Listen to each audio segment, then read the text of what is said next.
عاوز تخس وما ترجعش لوزنك تاني، 5 حاجات محتاج تعملهم عشان تغير اسلوب حياتك لهيلثي لايف ستايل فما ترجعش تزيد في وزنك تاني.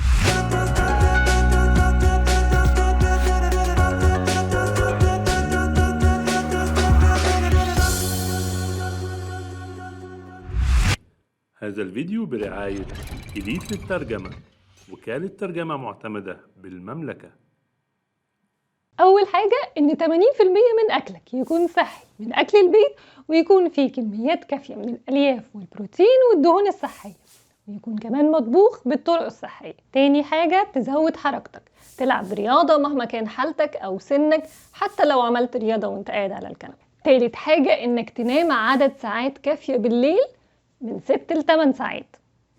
رابع حاجة إنك تشرب كمية كافية من المية، وعشان ما تنساش خلي جنبك إزازة مية. أما خامس حاجة إنك تحاول تتحكم في الضغوط النفسية، لأن هرمونات التوتر هي اللي بتزود إحساس الجوع وتزود نهمك للأكل الغير الصحي. لو استفدتم من المعلومة لايك وشير الفيديو، وإذا عندكم أي أسئلة اكتبولي في التعليقات.